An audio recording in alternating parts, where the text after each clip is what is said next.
Good morning, wrestling fans.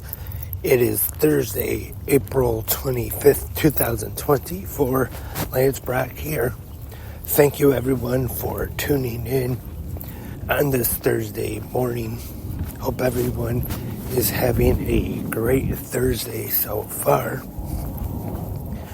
New episode of 360 Wrestling Fanatic available from last night, talking all about last night's AEW Dynamite with all the fallout from the Dynasty pay-per-view live from Jacksonville, Florida at Daly's Place. And there is a couple things that I actually did forget to mention on the podcast last night, and that is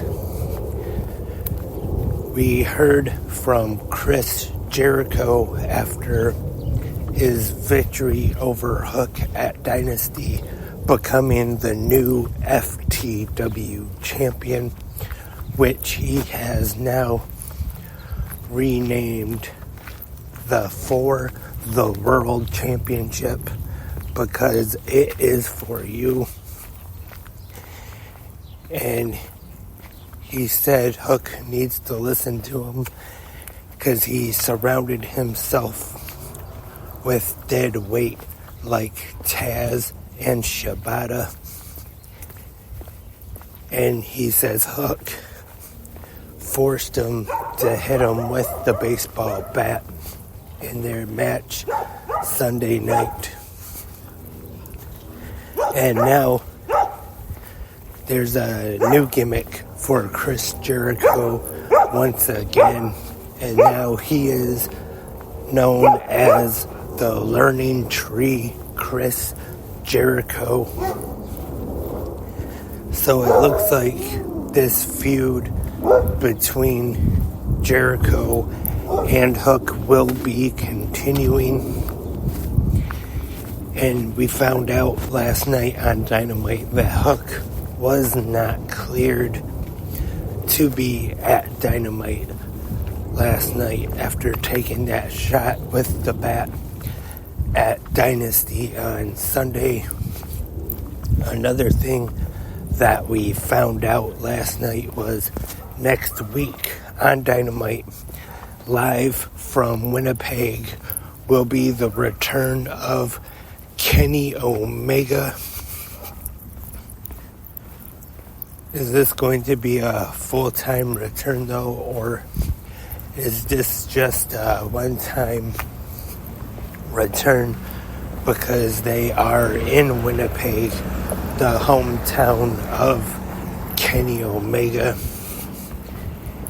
And, of course, the closing angle last night on Dynamite, Jack Perry attacking Tony Khan, and then the Young Bucks and Okada making their way to the ring and delivering a TK driver on Tony Khan, laying him out.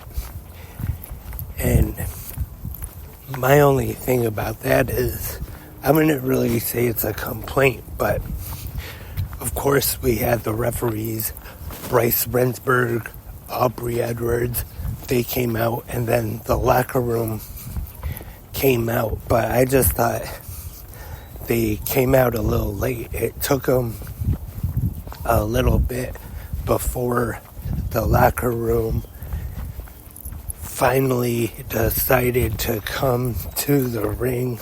And also last night on Dynamite, we got the first appearance of Shad Khan, the father of Tony Khan. He came to the ring to check on his son, and definitely interested to see where this angle is going. Does this mean that Tony Khan is going to be a regular character on the show? Are we going to see more of Shad Khan on AEW television also? I know that they will be here in Detroit, Michigan this weekend, though, for the NFL draft. Tony mentioned that a little bit on Sunday night during the Dynasty Post Media Scrum. So they're going to be here in my home state this weekend, which is going to be at Ford Field. I'm sure a lot of fans are wondering when we will see a match in AEW between Kenny Omega and Kazuchika Okada. I'm sure most people listening to 360 Good Morning Wrestling fans right now know the history of Omega and Okada in New Japan Pro Wrestling.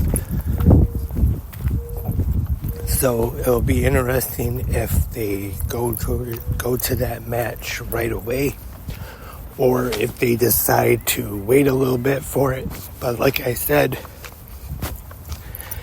as of right now, not quite sure if Omega is cleared to wrestle just yet. So, Double or Nothing, May 26th, I believe. That might be a little too soon to rush into the match, but maybe that is one they want to save for All in London, or possibly even after that. But I would think definitely would want it to be on one of the big shows of AEW's calendar year.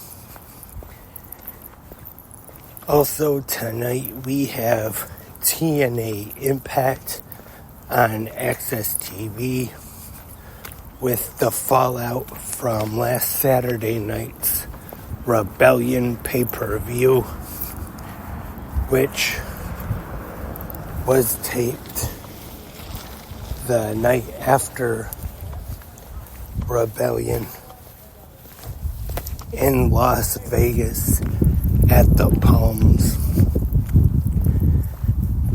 I don't read spoilers, which I have talked about here on the podcast quite a bit. So luckily I do not know what happened at the tapings, but I do know Eric Young we will probably not see, since that incident with the table after, or which was the finish of the Full Metal Mayhem match against Frankie Kazarian on Rebellion. I did see that he was not medically cleared, which, not a surprise. I also saw that Hammerstone was reportedly a little banged up after the pay-per-view as well. And as far as New Japan goes, I'm not sure if that will be airing on Access TV tonight. Was not on last week. After Impact, they had bare knuckle boxing on. But tonight also Ring of Honor on Honor Club. So we got that to look forward to for our Thursday night pro wrestling lineup. And that is all for this Thursday morning episode of Good Morning Wrestling Fans. Once again, thank you everyone for tuning in.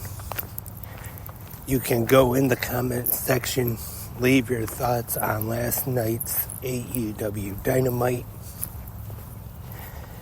And if you just want to talk anything pro wrestling, you can in the comment section, either right here on Spreaker, YouTube, or wherever you listen to 360 Wrestling Podcasts at. Also, before I go, I wanted to mention High Spots. I believe starting at 5 p.m. Eastern. They're doing a Sign It Live with the new AEW World Champion Swerve Strickland. You can go to highspotsauctions.com if you want to purchase anything. They got his AEW action figure, his one, I think it's when he was on the Indies, his action figure, turnbuckle pad, that's pretty cool. Got a bunch of pictures, got a new 8x10 of him right after he won the AEW World Championship, holding up the title. So if you want to get anything signed by Swerve Strickland, go to highspotsauctions.com right now to order your items. I believe it'll be starting at 5 p.m. Eastern. And thank you once again for tuning in. I'll be back tomorrow for the Friday episode of Good Morning Wrestling Fans. But until then, have a great pro wrestling day.